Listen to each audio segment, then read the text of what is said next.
Hello, welcome to 5 Minute Retro. What I have today is the Psion Organiser 2. I quite like to do the Psion Organiser 1 first, but I don't have one of those, so we're stuck with the 2. But the 2, in my opinion, is the device that pretty much defines the Psion Organiser range, because it was from here that the subsequent versions of Psion Organiser products, such as the Psion Series 3, got their fundamental ideas. Now, this little device was released in 1986. The first one, the Psion Organiser 1, I think was released in 1984. But again, this is the one that I think saw real success in the marketplace with big companies, including shops like Marks and Spencer and other supermarkets, actually using them on the shop floor. I guess in much the same way as you might see restaurant staff using handheld devices today to take orders and things like that. So it was a big success in business and with business people generally. In 1986, I was only 16, but I very much aspired to own one of these, but I didn't. I picked this one up, I don't know, at a car boot sale in the 90s. And yet, bizarrely, even though it isn't mine, I didn't own it originally, as in like it wasn't mine as a child, it actually has on the back here, in this Dyno Tape, my initials, SC.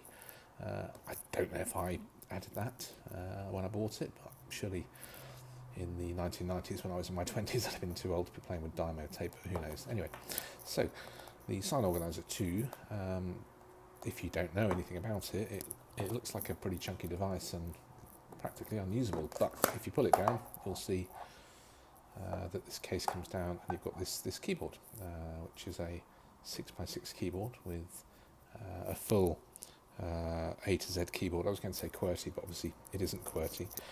But it has everything you need to type. I was going to say letters, but it's not the kind of thing you type letters on. So let's just switch it on, and you'll see you've got this little 2-line display here. Little 4-line display. I think the first one had 2 lines. And on the side here, I'm going to just adjust this so that you can see, because there's a contrast control, which is quite a handy thing. Now, on the camera, I need this a little bit lower than I do in real life. And you can see right away, you've got lots of options here for things that this device can do. It's an organiser, so I don't think it's any great surprise that it has things like a diary and a calculator. And to use any one of these, you just press the execute key down here. And then, as you can see, I've got a calculator, so, I don't know, 58 times 65, execute, equals 3,770.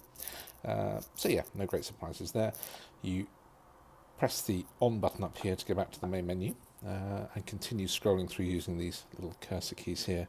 And there's lots and lots of things on here, such as a world clock, alarms, a note taker, a file manager, utilities, and the off option instant if you want to use any of these options on the screen. You can just press the first letter to get to them. So for example, for off, I can just, wherever I am, I can just press off to switch the device off, which is a really handy little thing. I imagine if you're a business person in the 1980s, this is exactly the kind of thing you wanted to cement your status as a mover and shaker in industry and beyond. This one, again, remember, I need to replace the battery. Remember I said that I didn't actually buy this one. I didn't own this one. This was bought from a car boot sale. And what you'll find on the back here is that I bought it with 2 of these data packs, which was the way of expanding this device's capabilities, either with RAM or indeed with storage.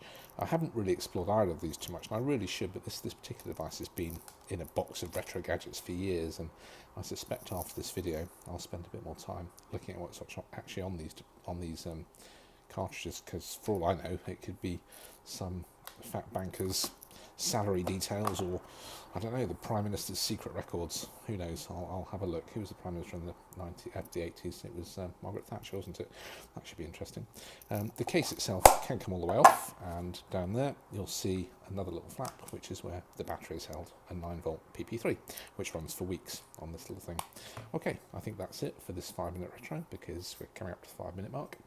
If you like what I do, please click the subscribe button, which I'll try to put up there somewhere. And if you want to see more of what I've done in the past, then I'll try to put some links here. Until next time, happy retro.